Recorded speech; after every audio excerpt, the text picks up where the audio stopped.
So, hi everyone. Thank you all for taking time out of your day to be here today.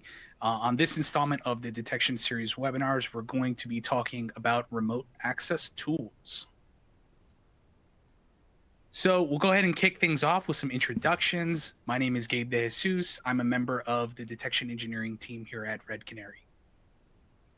Hi, I'm Adam Pennington, and I lead MITRE ATT&CK as well as the team behind it.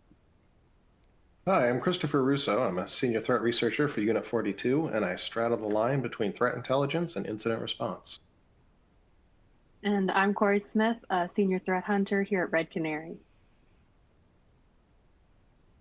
Awesome. So today we're going to talk about how to observe, detect, and respond to remote access tool usage in your environment. And it's all really just to answer a simple question. How can organizations deal with adversaries who are abusing and repurposing these commercial monitoring and management tools to perform malicious activity in your environment? And so this is just a brief overview of what we're going to talk about today. We'll start off by defining what's in scope for these tools. We'll then go through a little bit about analyzing the who, what, and how these tools are being utilized by adversaries. And then we'll go over some detection and response strategies that you can take. And towards the end, we'll take a little sidebar to explore some Linux and Mac OS stuff.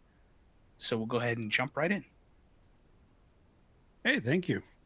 So what do we mean by remote access tools? We've got all these terms that are often interlaced, very similar to each other, whether it's remote access tool, remote access software, remote management monitoring tools, and even the classic RAT, remote access Trojan.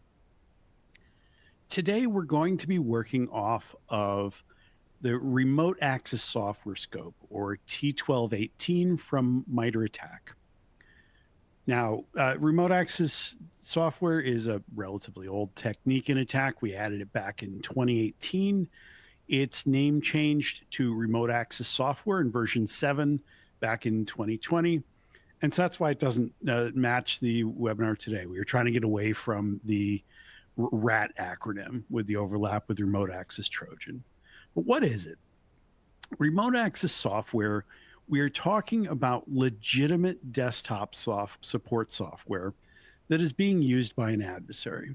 So these are things like TeamViewer, AmiAdmin, or even built-in tools like RDP, maybe SSH on more the Linux side, being used by an adversary to command and control the system. So primarily focused in on where an adversary has gained access through some other mechanism and is using this piece of software that was made for administration or admin remote access in order to maintain that access and do additional actions within the network. So we've got a bunch of terms that are mixed into this space that come in very similar. So I already touched on remote access software and remote access tools, which we're basically using as synonyms here. We also have this term of remote management and monitoring. So these are systems that are made for inside an enterprise, often cloud-based, that are meant to monitor and manage enterprise IT systems. So maybe able to push out software, things that an adversary might really want to do in order to spread laterally. And so these are considered in scope too. These are part of what we're talking about today. And then finally, we have a little bit more controversial with remote access Trojans, the other RAT. Originally, we had this was in here as sort of a synonym. The definition that most people use out there is strictly looking at malware. So malicious software only, not these legitimate tools. And so software designed for malicious purposes that is providing capabilities that are essentially the same as remote access software and tools. Now, this is a slightly controversial, complicated definition. I asked a group of threat intel and malware analysts yesterday how they would differentiate between remote access Trojan, remote access tools. The Slack thread on that is over 100 messages now and still going in the last 20 minutes. And so there are opinions here, but today we are treating this as a separate thing, a Venn diagram wise, remote access Trojans as the malicious side of remote access tools, remote access software.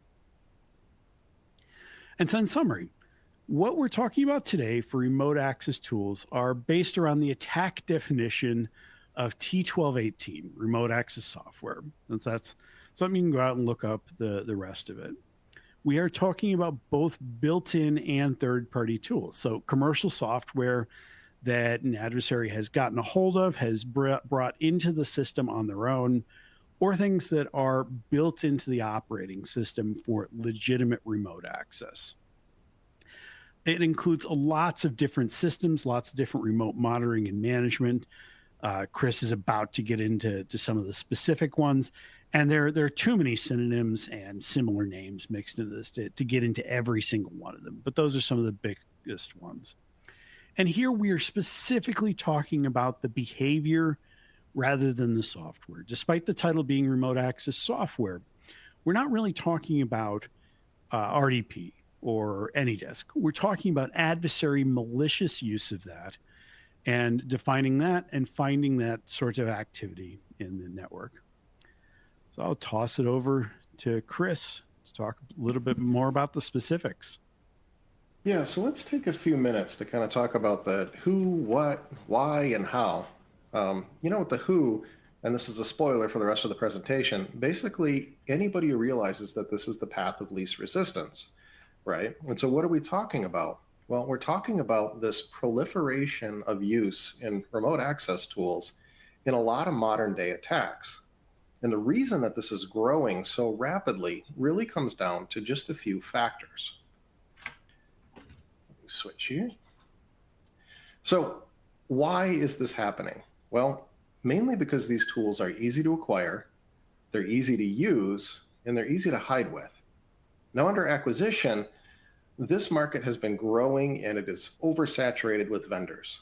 And because of that, they really kind of brought all their features up to par. So there is just a plethora of different tools, all with powerful features available for download. I mean, these are ubiquitous out in the market. Some of these are even open source, like RustDesk. And what this has driven is kind of a feeding frenzy to where vendors are trying to steal customers for each other. And how this materializes is in free and easy access demos for these tools. Now, unfortunately, these demos are also available to threat actors, oftentimes just requiring a few minutes of registration and an email to get access to these incredibly powerful tools. And once they get them, these tools are easy to use. And like we mentioned earlier, a lot of that is due to just the huge number of features and testing and stability that are in these platforms now. So these tools kind of span the whole gamut from simple remote access to very complex systems management. And most of them are now cloud-based. So that takes another step away from the threat actor. They don't have to create their own infrastructure. The infrastructure is hosted. And this really appeals to varying levels of technical expertise by the threat actor. On the low end, low experienced threat actors can very quickly get up to speed with remote management and even basic administration in just a few minutes. Complex or highly skilled threat actors can use these tools to completely administer and manage the environment once they get in. And these tools are multi-platform. So of course your basic OSs are covered, your Windows, your Mac, your Linux, but even some of the more esoteric platforms are covered, like mobile or IOC control planes. And we've seen attacks on these platforms. So once they get their tool of choice, they're able to really move throughout the entire environment. And these tools are easy to hide. Most of these tools are signed by trusted vendors. And so that really takes reputation-based application whitelisting right off the table as a control. Some of these tools are even pre-existing in your environment. As you'll hear later in the presentation, if you search for these, you'll almost certainly find them. And even those that don't have an incredibly small footprint, both on the device and in the network traffic. So they're very likely to blend into your environment. Now, all that being said, all of these tools are not necessarily equal. So what I did here is break them down into a hierarchy from simplest to more complex. Now, a couple of caveats. This is, of course, not even close to all-inclusive. There are just way too many tools to list here. And some of these tools don't always fit into the buckets where they're placed here with additional capabilities, but this is how we see them used most often in incident response. So it makes sense to kind of put them into these buckets, and we'll work our way from simplest to more complex. So in the remote takeover category, you have your built-in tools and some of your older tools. These are the classics. These are in almost every single environment. And of course, they have no or little footprint. Some of these tools even include advanced features like blanking the screen or bilateral clipboard access, or even access to multimedia peripherals such as microphones and cameras. Now moving down the pyramid, we move into the file system area. So these tools have all of the same capabilities of the above tools, but they also include basic file system management. So they're able to create files on the victim's computer, to move files, exfiltrate files from the victim's computer, and delete files from the victim's computer. So it really allows that basic management level. And then moving to the bottom or the base of our pyramid, these are really complete systems management suites. They encompass everything from inventory functions to software management, installation, uninstallation, management of tools in the environment. And these tools are preferred by MSPs as well. So because many of them are multi-tenant, they really support administration of a client environment or many client environments from a single dashboard. And you can imagine why this would be a really lucrative target for threat actors to go after. Now, let's take a couple of attack scenarios based on these tools. And again, as another caveat, these are not all of the attack scenarios out there, but these are 3 of some of the more common attacks that we see in day-to-day incident response. They're ranked here on the slide from least complex to most complex. So we'll start out with your smash and grab attack. And this is preferred by your fake tech support for untargeted attacks, or Luna Moth for a little more targeted attacks. Now these come in 2 different forms. Your first form is SEO poisoning. And this is where they basically just try to get their phone number to float to the top of search results when you're looking for a support desk number or someone to call at a trusted organization. They want you to call them instead. Or perhaps they'll just cold call you right off the bat. On the more targeted side, like Luna Moth will do, they'll spearfish you. So they'll send you an invoice for a non-trivial sum of money and give you a number to call and dispute that invoice. Now, the idea here is to get you on the phone. Once you're on the phone, they'll social engineer your users into downloading the remote management tool and giving them the access code to connect to it. Once the threat actor is connected to this remote management tool, they'll blank the screen and they'll go to town. They're looking for data to steal both on the local device and on the network. They're looking for sensitive information like PII or bank account information or cryptocurrency or information on your clients. Anything that they can grab and then extort or then exfiltrate from your environment, either using the remote management tool or directly to a web-based file share. Now, based on the type of attack, there's really 2 scenarios here. So for untargeted attack, for simple threat actors, they'll just use the information they stole directly, whether it be connecting to your bank account or filing false tax returns or just selling the data outright. Luna Moth and more complex actors will go through the data and find the most sensitive. Then they'll reach back out to you or reach out to your organization's executives or even your clients or customers and extort them to have the data deleted. And they'll typically provide proof of this data theft. Now, moving along to the middle box, this is your redundant persistence. So this is a little more complex, and this is where the remote management tool is really a secondary deployment. This is a growing area of attack, and we see this used by threat actors like Muddled Libra. Generally, when they get into an environment, they deploy multiple tools to multiple systems. And the idea is to establish persistence so they can continue to get back into your environment, even if their initial access vector is discovered. And these threat actors are looking for long-term occupation. They want to maintain access to your client data or to your sensitive data or to your credentials. And they will keep coming back over and over and over again until they're evicted. And this is a very difficult attack to protect against. This threat actor prefers business process outsourcers, so they have the possibility to gain access to downstream clients as well. So this can be very dangerous for reputation and just for your organization. Now, finally, on the far right, we have primary tooling. And this is where the remote management tool is really the primary vector of infection. This is your bottom of the pyramid. This is preferred by some of the advanced ransomware actors and in espionage campaigns. Like our second scenario, initial access is gained outside of the remote management tool by purchasing credentials from an initial access broker or just stealing them themselves. And they'll connect to your environment using your existing infrastructure, VPN or RDP, something that you would expect your normal users to do. Once they get into your environment, they'll look for your remote management tool and take it over. But if you don't have one, that's okay. They'll just bring their own. Once they get in, they'll perform standard system administration, including discovery of all the assets on your network, discovering how your backups work, how your disaster recovery plans work, and your business continuity plans. Then they'll methodically disable those or make sure that they cannot help protect your environment.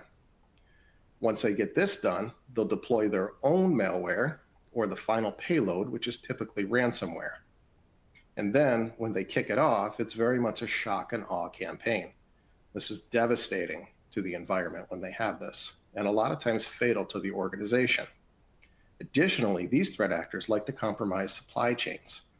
There's a very high-profile incident that occurred in 2021 where a ransomware actor infiltrated an MSP and then used that to impact all of the clients. So this is extremely dangerous with these tools out here and is difficult to detect, but it's not impossible to detect and respond to. And continuing on, we'll talk about some of the methods for doing that detection and response.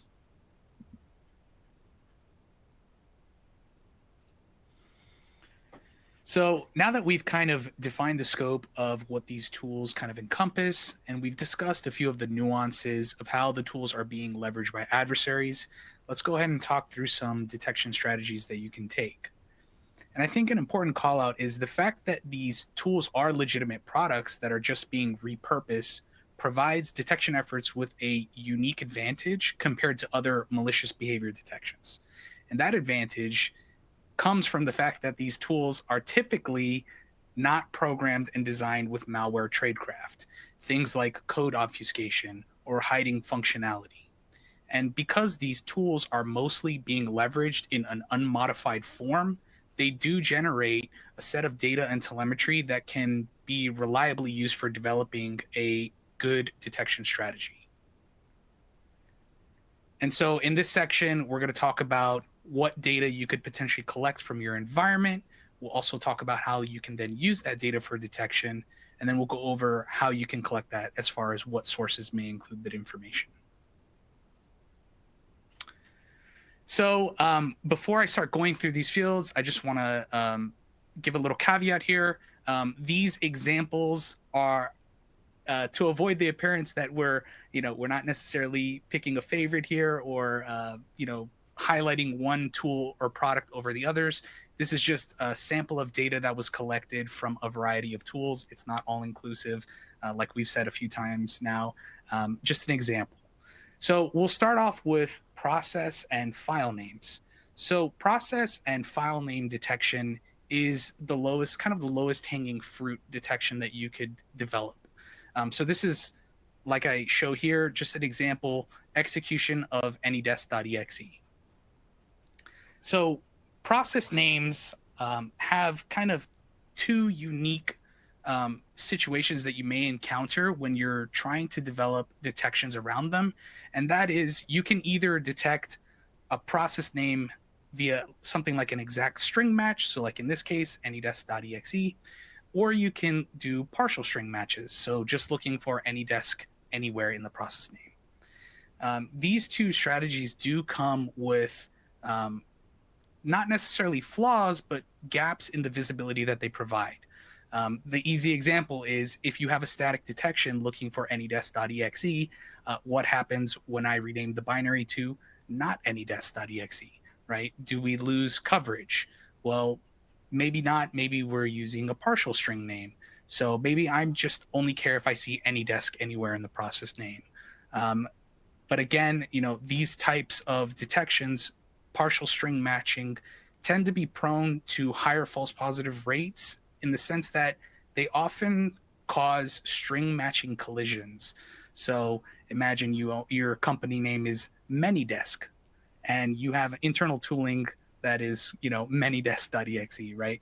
That could potentially generate a false positive. I know it's kind of a silly example, but I think people would be surprised at how often string collision does occur when you try and do partial string matching on things like a process name.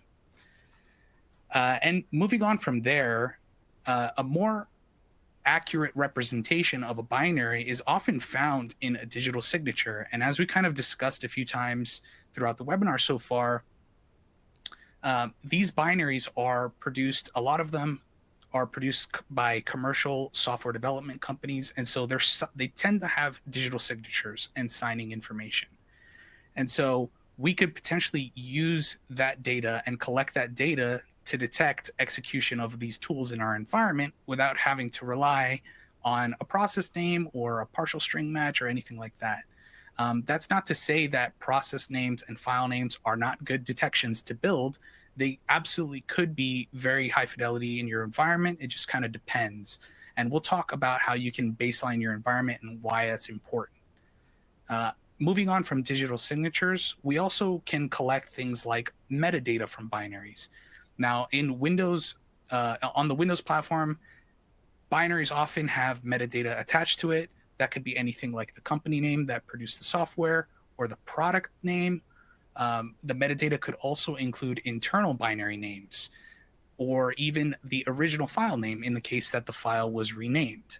So again, this can be very useful to us from a detection standpoint because adversaries are unlikely to change things like the digital signature or the binary's metadata. They want these tools to appear legitimate so that they blend into your environment. And we could then turn around and use that to our advantage as defenders. So other things you can look for file modifications. This is an interesting kind of detection strategy because it also could potentially tie into incident response or forensic data gathering. There are certain commercial products that do actually write log files of all activity that takes place through the management client. So in this example, GoToMeeting, GoToLogin actually will write a log file to a path similar to this one, and it'll include artifacts such as what commands were executed, what processes may have been run from the client, what network connections may have taken place, what files may have been copied.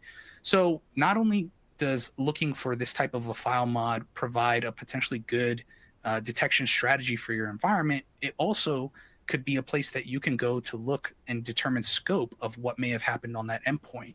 As we know, adversaries like to clear event logs. Fortunately, built-in system utilities won't necessarily clear these specific logs. So if you do happen to find this on an endpoint that was used, that had malicious usage of RMM tools, this could be a really valuable piece of evidence for you. And then we also have registry modifications. So I like that we mentioned RustDesk a little bit earlier because it is open source.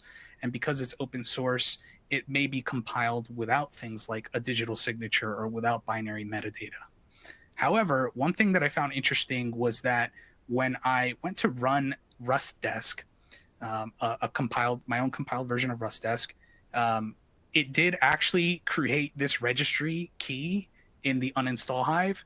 And I found that interesting because, I even experimented with renaming the binary, moving it around. And no matter what it was called, it always wrote the same registry key. So again, this could be a higher fidelity way of detecting execution of these tools in your environment. And then last in this section, network connections. There are some tools in this class of product that when they tunnel traffic back to the server or the operator of the remote management tool, they will actually tunnel that traffic through established domains. So for example, AnyDesk will actually tunnel traffic through a domain that looks similar to the one here on this slide, relay dash some random number, .net.anydesk.com. If we know that we're never using AnyDesk in our environment, we may this could be a really high fidelity detection for us if we don't catch it with things like process names, or we're unable to build detections built off of binary metadata or digital signatures. This could be a good indication. And it's also really nice because network data is found in a lot of log sources. And we'll kind of touch on that now. So on this slide, this is just kind of like a recap of everything that I've already talked about. We have different data and potential log sources that you can collect that data from. This list is not all inclusive. There are obviously more products than the Windows event logs, Sysmon, and EDR. There are other products that you can use to potentially capture this data.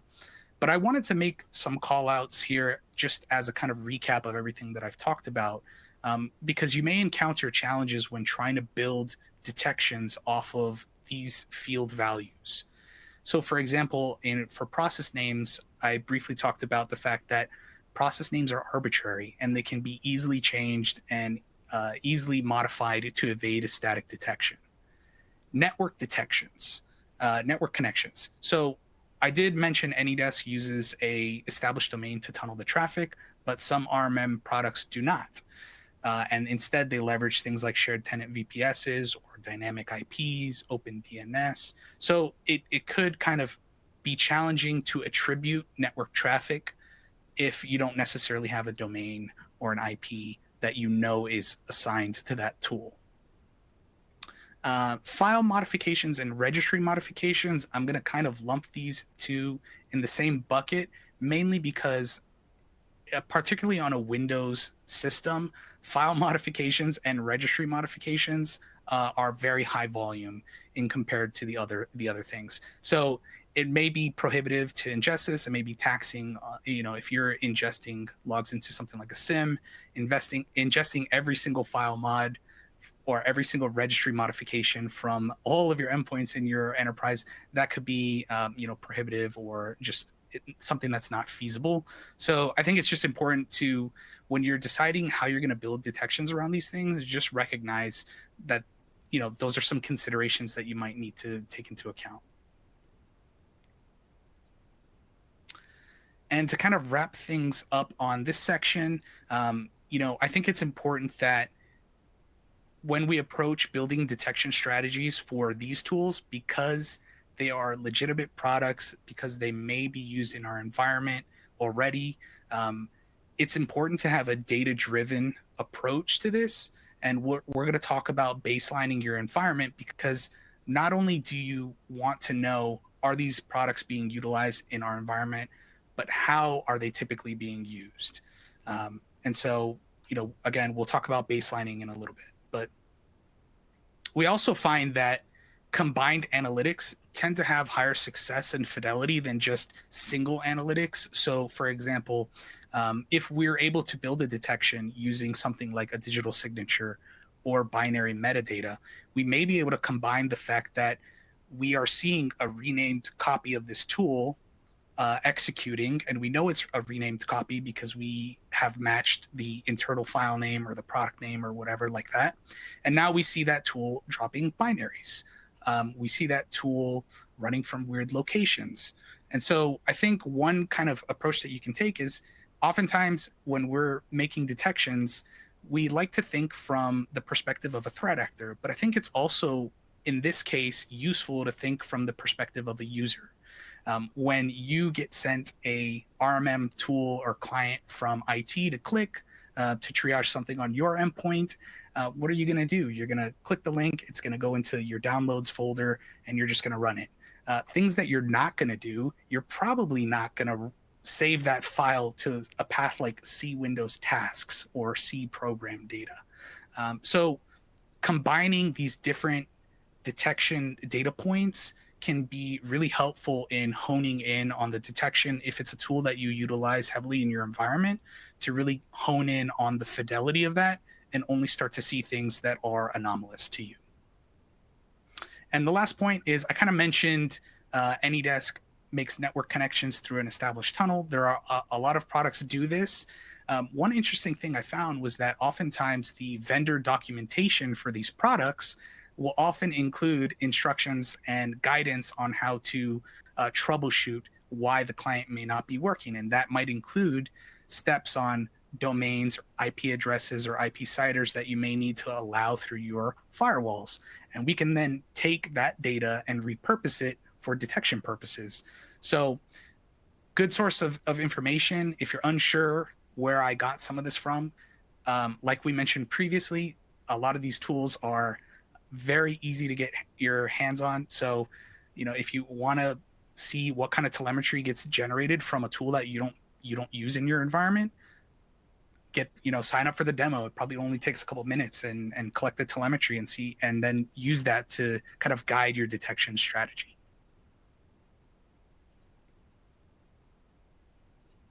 Okay, then. So we've talked about analysis. Why do adversaries like to use remote access tools? And we've talked about detection opportunities. So next up is the response piece. You're starting to get those alerts from your detectors. It's now time to investigate and respond to them. And response is difficult because it's hard with these tools, because defining what is legitimate versus what is malicious. Because it is used by admins, but also adversaries. So there's a couple of different ways to approach this. A collection of all three of these methods that we're going to talk about is helpful. The first being velocity analysis. Velocity analysis you can think of as, what is the rate of change in my environment? Think of it maybe like in terms of installs. How often is TeamViewer or AnyDesk or Ultra VNC, how often is that being installed in my environment? Is it just a onesie twosie here and there, or all of a sudden you see 5 instances in one department? Another thing is program executions. Is RDP used only once in a blue moon, or is it used every day? Do you see a change in that behavior? And also on the network side, you can monitor, like network connections to those specific domains that Gabe mentioned, or those IPs, or at the packet level, if you see unusual sized packets that could indicate exfiltration, or unusual protocols coming from your network, coming to or out of your network. Next up on the slide is follow-on activity. So once a remote access tool is dropped, there's going to be more that happens. What occurs? Is it going, does your admins typically do when they use these tools? Do they open up command prompt? How do they troubleshoot? Do they open up PowerShell? Are they going to be dropping a second payload or not? And also persistence. Is there going to be additional persistence added to that box? So viewing the follow-on activity, not just is this product in my environment, but what is this product doing? And then last but not least, environmental baselining. This is good to just get a temperature check on your environment as it is today, and how it has been historically. So TeamViewer, you see a bunch of activity of this specific product. Has this been going on for a long time, or is this something that is just new to my environment? So baselining your organization is key to this analysis. We'll come back to baselining in just a bit. I do want to touch on like the cleanup and remediation for these type of threats. It really won't deviate very far from your normal or your standard playbooks.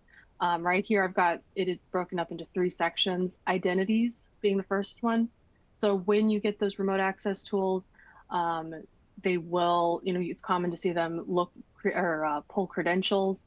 So making sure that passwords get reset, and sessions also get closed out. So if there are open sessions, making sure those get ended so that adversaries that have access are kicked out of the system, rather than waiting until they log out of their own choice. Next up is the host.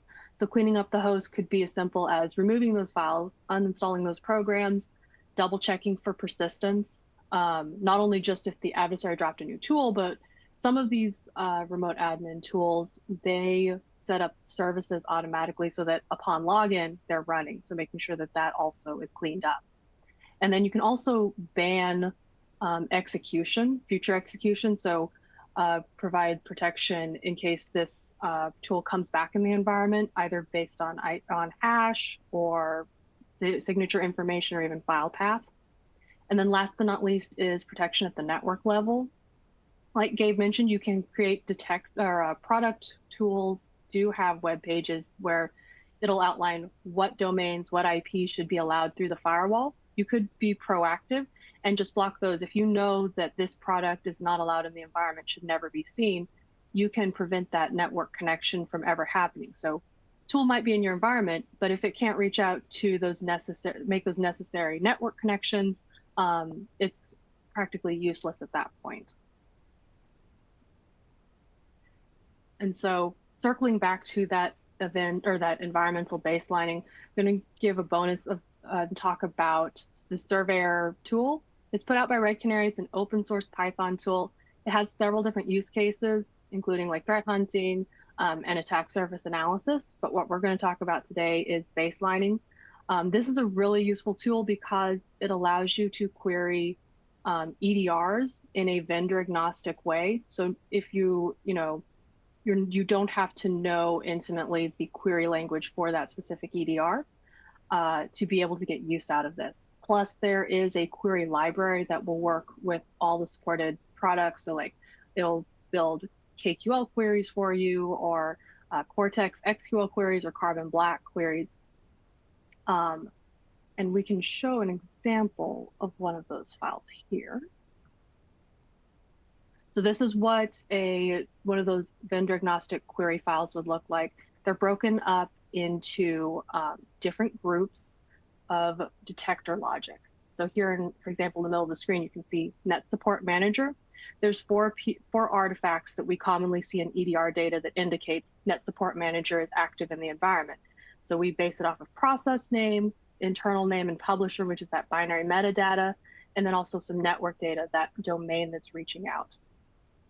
So when you run Surveyor, it will take this information, do the query translation, and then return the results in a standardized CSV. We've got a demo here, a short video. And there it goes. So it's a command line interface. You provide it the definition file or def file, that's the parameter given here, and then just give the time frame. In my lab, it was the last 7 days. Once it starts to run, it'll give you like real-time feedback of what is being searched for and if anything is found. I think in this example, there's some TeamViewer, some AnyDesk, and Chrome Remote Desktop, as well as some Microsoft Terminal services. And so it'll just chug through that list of queries that you provided and then spit it out into a CSV called surveyor.csv at the end here. Yep. And we've got an example in this Surveyor output. It might be a little bit small to read, but basically when Surveyor outputs all this information, it'll be standardized regardless of what EDR you ran this against. It will always include the endpoint, the user, the process path, and command line. So it makes it easy to baseline if you have maybe multiple EDRs that you're supporting, using this tool to baseline your entire environment. And you can see where are these files or where are these programs running from? Is it an unusual location, like maybe the downloads, recycle bin, or temp folder? Are they installed? Are there network connections? We can see here in the middle of the screen, Chrome Remote Desktop was flagged related to Microsoft Edge. So that implies, a browser reaching out to a specific domain. It can help, this information can help you baseline the environment, create those pivot tables and visualizations to see trends. And I'm going to turn it over to, I believe, Adam. Yep. Going to cover this. Yeah, so Windows. So everything here so far has been C:\\\/ and Windows event logs. And so, as a longtime Unix person, I'm feeling a little bit left out here. So there are some bits and pieces here that are mixed into Nix environments, since Linux is not Unix, but they're not necessarily as prevalent, and especially with tools coming along, as some of the stuff we've been talking about today. So I'll start with Linux. Linux was built from the ground up for remote access, really more telnet back in the day, but these days we're really talking about SSH. It's hard to say with anything with Linux. There is some distro that probably does not have a copy of SSH, and it's against its rules to ever be included. But really, basically every version of Linux includes SSH. And in most cases, it's enabled from start. There are other packages that are readily available, probably compiled in almost any distro that's realistically running in a available environment. VNC is a popular one, where it's a visual equivalent. It's a lot like RDP in some of its look and capabilities. And there are some Linux editions too of some of these Windows remote tools we've been talking about throughout the rest of this. So like TeamViewer for Linux exists. But we're not finding, looking at intelligence, looking at different threat reports, a lot of examples of adversaries using some of these bring along tools. So SSH VNC do come into a lot of intrusions. And I was able to find an example of where we've seen reporting on Team TNT using Teammate. Teammate is a terminal mirroring tool, so you can see what's going on remotely. But really, over and over and over again, we're seeing use of built-in SSH. And so having to look at some of the how it's used rather than that it's running. macOS has some similarities. So macOS was built from components of both Mach operating system and some of the NetBSD components that underlie it, had from the early beginnings remote access built in. And so SSH and VNC are both installed on every single Mac. You might not see them. You might just see it in your sharing settings as remote access, but they are these exact same tools as we're talking about with Linux, just the defaults maybe a little bit different in terms of them being turned on. macOS versions of more of these tools that we've been talking about exist, where it's more of a desktop environment. So again, things like TeamViewer and some of these other tools. And so looking out at threat intelligence, we find some examples of fake support scams with TeamViewer. So somebody is calling up a Mac user saying, hey, I'm Microsoft support. I need you to connect into this remote system in order for us to help you. And lo and behold, bad things happen. But where we're talking about today is really more command and control, where it is taking over from a existing intrusion. It's part of a wider issue, not finding a lot of examples where this is happening in the Mac space. And so the use of these tools that are being brought along the side seem to be pretty rare. In both these cases, because the binaries that are running in a lot of cases are built in, are coming along, cloud hosted, you're probably going to be looking in the collected logs for things like unusual logins. Some of these patterns of life where trying to find where you've got someone on the system where you wouldn't be expecting it. So you're not going to probably get the process name in as many cases. And so there's a little bit here, but not a ton that we've been able to find in the space.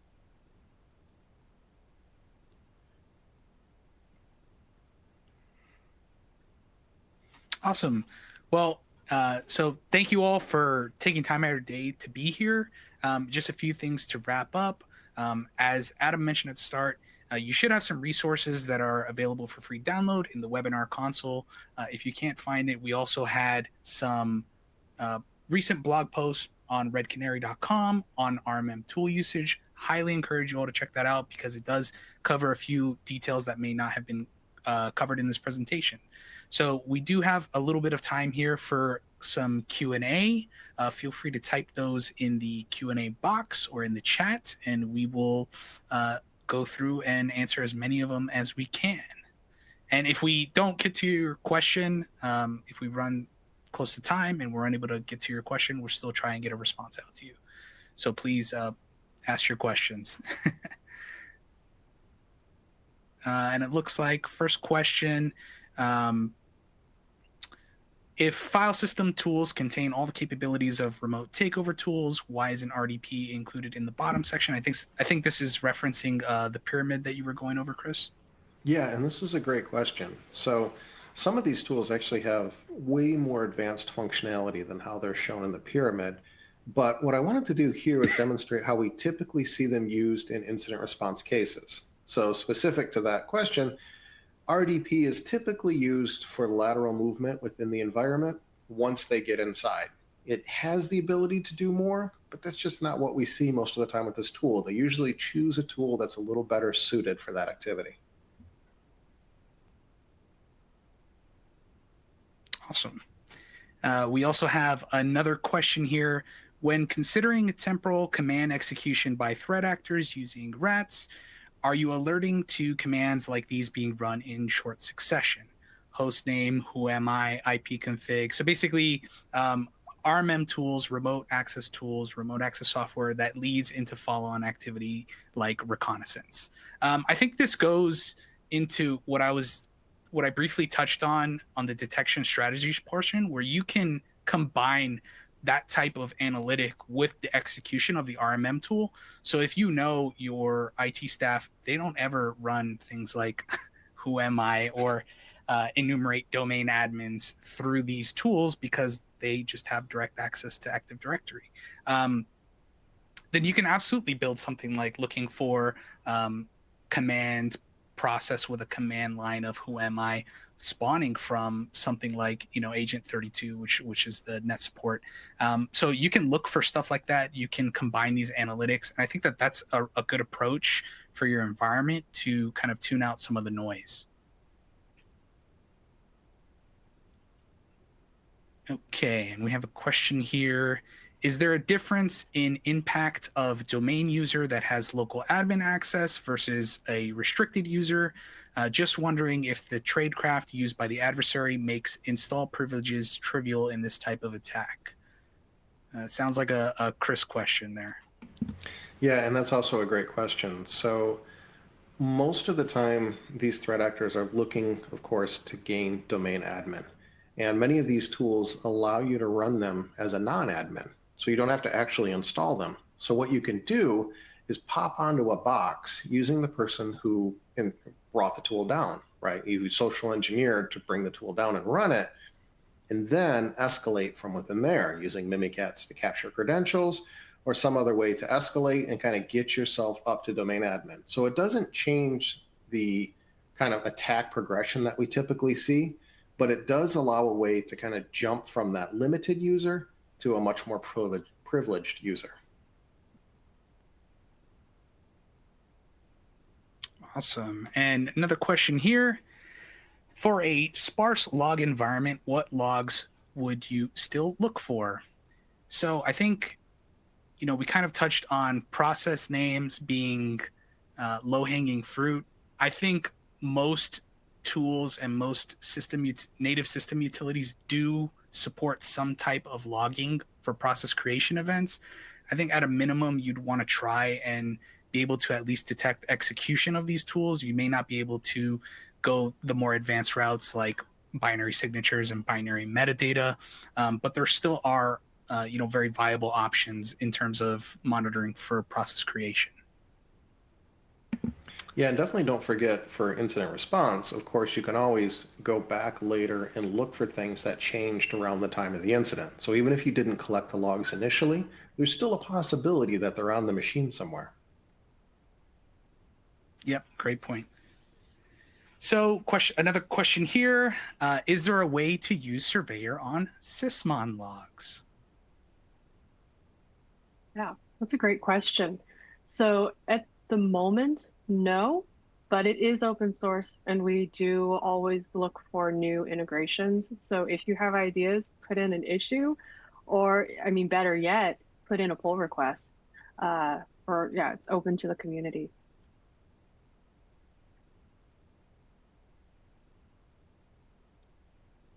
Okay, next question here.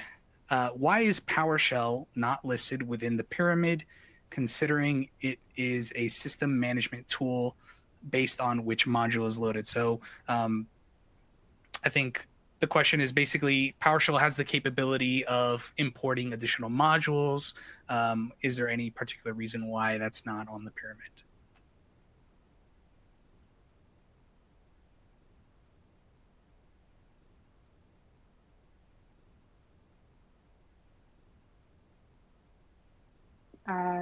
Anyone else getting audio? Sorry, that was my bad. Yeah, I wish the pyramid was bigger and we could fit more text in it, but you wouldn't be able to read it. And with PowerShell, specifically in incident response, we typically see that being used not necessarily for remote management, but more of tactical approach. So it's being used to push something out, or it's being used to execute a single command. but it's not really being used holistically in systems management to kind of, gather inventory of all the systems across the environment, right? Or touch all of the boxes at once. That's just not how we typically see it being used, but it absolutely can be used in that way.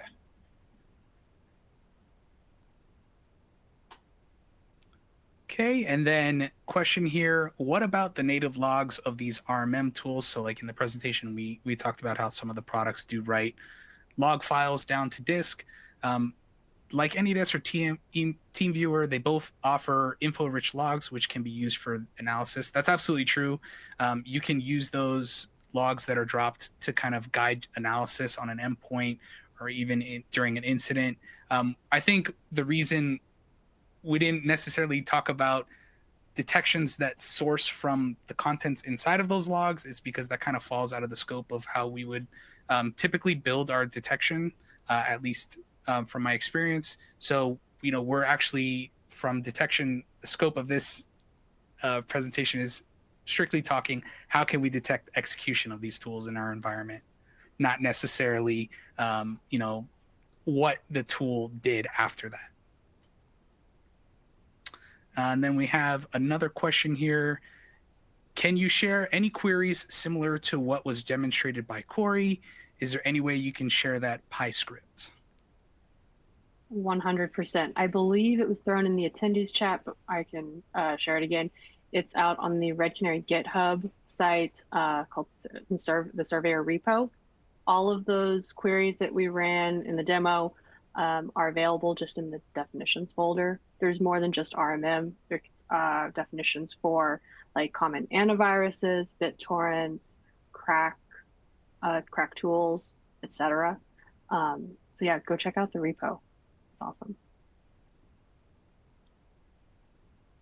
And then question here, is there a list of signatures or hashes publicly available that we can use for detections or hunting?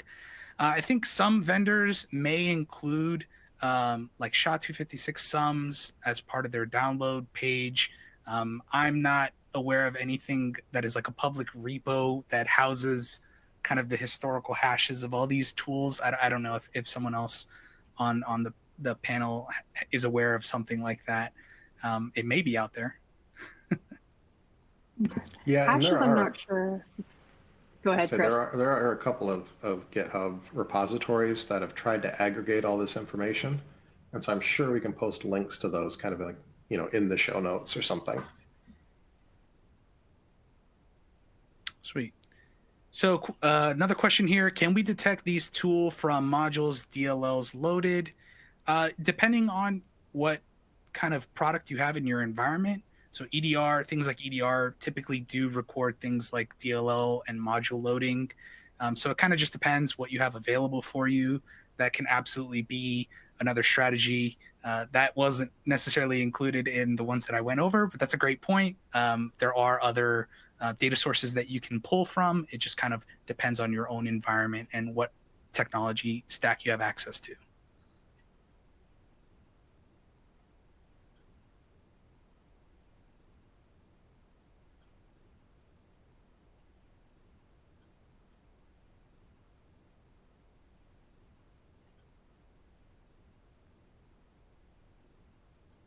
Just going through the questions here. So someone commented, native logs we talked about, more relevant in the forensic analysis phase rather than detection. Yeah, exactly. As a detection point, looking for those product logs could be useful to you, but you may find that the contents of those files is actually has a lot of value during an analysis or even a forensic investigation.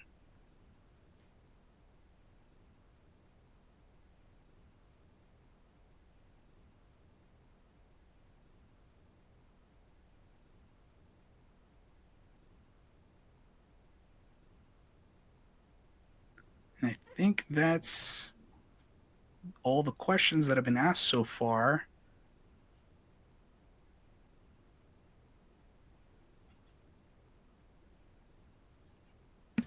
Just one point on there's one more question here I want to talk about.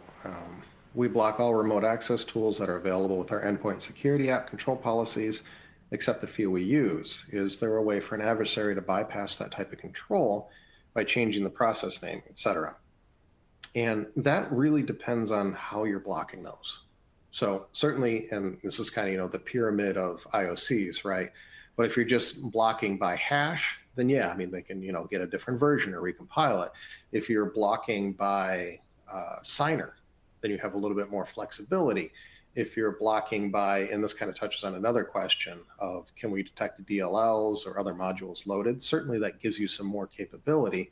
But the one thing I don't want to lose here is that many of these adversaries would much rather take what you already have in your environment and just control it, just take over control. So they'll be looking for credentials and they'll be looking for ways that they can just use what you already have against you. And so you really want to keep that in mind to make sure that that isn't a potential avenue of attack in your environment.